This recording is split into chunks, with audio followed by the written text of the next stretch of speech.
to the Nigerian Exchange Group and London Stock Exchange, wherein the whopping sum of 1.004 trillion naira was declared as profit before tax. This caused the group to be reported all over the media as the first, quote, Nigerian financial institution to cross the 1 trillion naira mark in profit.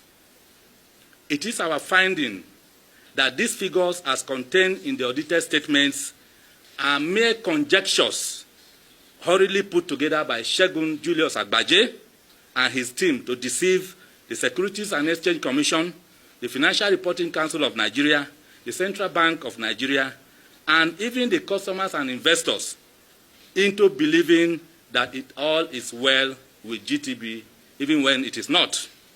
Ladies and gentlemen, there is no gainsaying the fact that Guaranty Trust Bank Limited has become notorious over the years for engaging in deceptive accounting practices to artificially inflate profit figures. For example, no substantial pieces of evidence was presented by Segun Agbaje to support the assertion that GTCO PLC made over 1 trillion naira in profit as at 30th June 2024. Even at that, it is very possible that the figures were generated through the process called round tripping. This is a process where funds are moved in and out of the bank through different accounts or entities to create an illusion that there are legitimate transactions going on in the bank.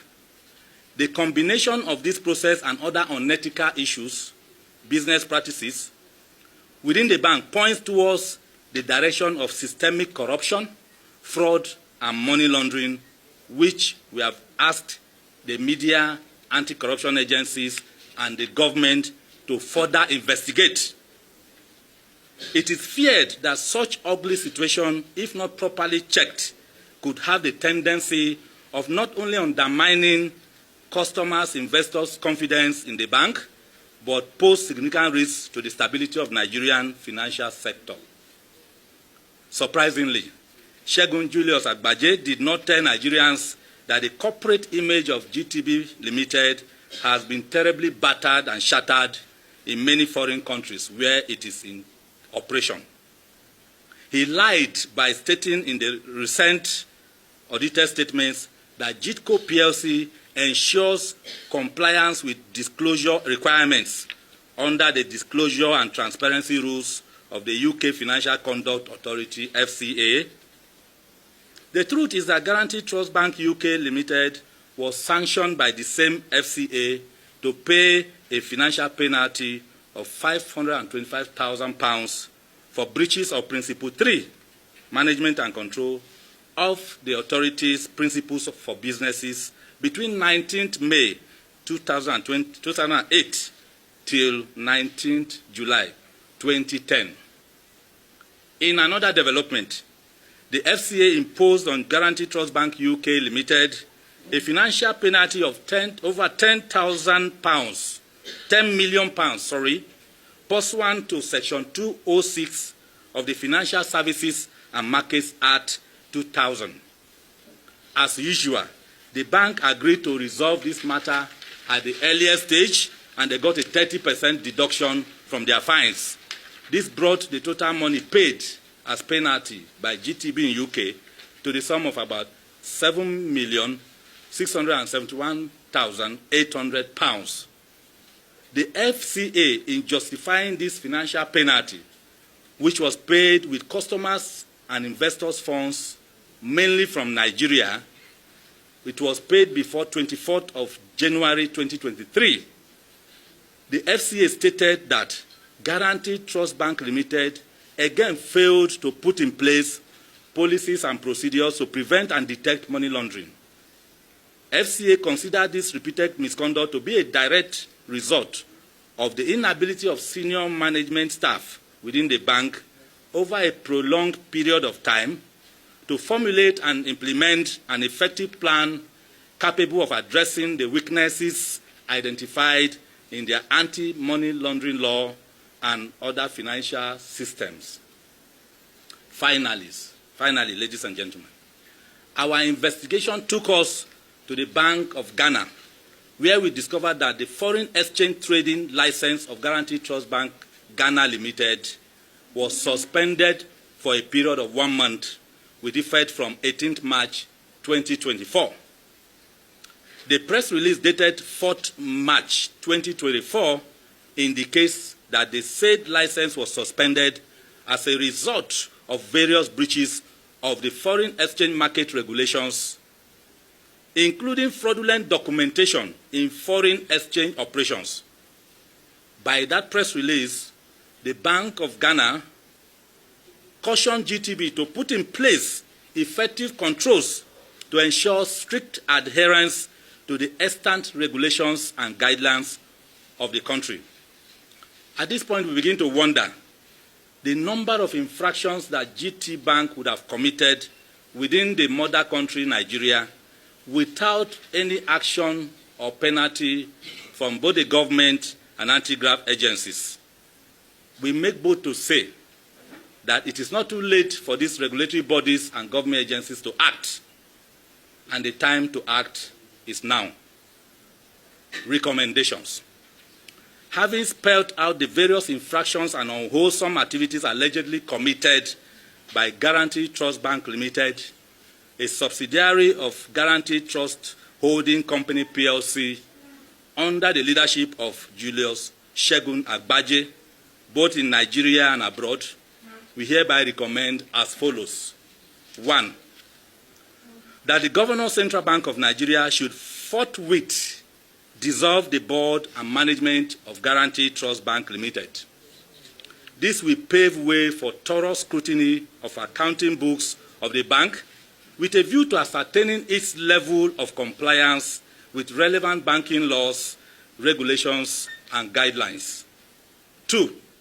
That the Governor Central Bank of Nigeria should immediately suspend Segun Julius Agbaje as Group CEO of Guaranty Trust Holding Company PLC and retrieve from him all files or documents relating to Guaranty Trust Bank Limited to avoid interference with further inquiry into the issues raised in our private investigation report.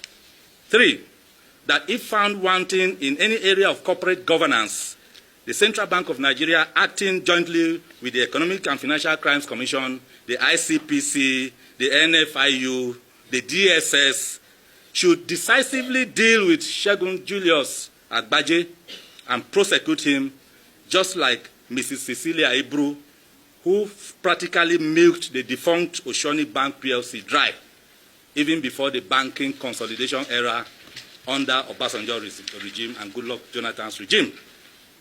Number 4, that the Nigerian Deposit Insurance Corporation, Securities and Exchange Commission, Nigerian Stock Exchange, as well as Financial Reporting Council of Nigeria should urgently step into the affairs of Guaranty Trust Bank Limited with a view to safeguarding customers and investors' funds and portfolios before the bank fails completely. 5, that the Senate Committee on Banking, Insurance, and Other Financial Institutions, working with the House Committee on Banking and the House Committee on Banking Regulations, should jointly or individually on their own convene a public hearing whereat Segun Julius Agbaje will be summoned to appear and defend the weighty allegations contained in our private investigation report. 6, that the UK National Crimes Agency, the Crown Prosecution Service, the Financial Conduct Authority, the Financial Ombudsman Service, the British Prime Minister, the Governor of Bank of England, the US Department of Justice, the US Securities and Exchange Commission, the Federal Bureau of Investigation, the US Federal Reserve Board, the British High Commissioner to Nigeria, and Governor of Ghana, Governor of Bank of Ghana, should shut down all operations of Guaranty Trust Bank in their territories. By so doing, GTB will be prevented from turning the United Kingdom, the United States of America, and Ghana into a safe haven for money laundering, terrorism financing, and under sundry economic crimes. 7. That in addition to the above, the UK National Crimes Agency, the Crown Prosecution Service, the US Department of Justice, and Federal Bureau of Investigation are requested to commence prosecution of Segun Julius Agbaje in line with the appropriate laws for all the infractions he has used GTB to commit within the territories of both the United Kingdom and that of the USA. Finally, number 8, that all the properties acquired by Segun Julius Agbaje using proceeds of crime in Nigeria, United Kingdom, USA, and other parts of the world be confiscated and forfeited permanently to the federal government of Nigeria when he is found guilty. Ladies and gentlemen, we wish to let you know that the struggle to sanitize the banking sector of the Nigerian economy has begun, and we at GICN shall remain at the forefront to ensure that our people who are customers and investors are liberated from hardship, losses, and pains. Copies of our PIR, we have made them available here, and they will be distributed to the media. The reason for that is for you to carry on more inquiry. We are not lying. We are not talking out of point. We have documents to back whatever we have said in this press conference. So I want to thank you so much for coming today. And as we go on with this journey by next week, we will invite you again to join us. Thank you, and God bless you.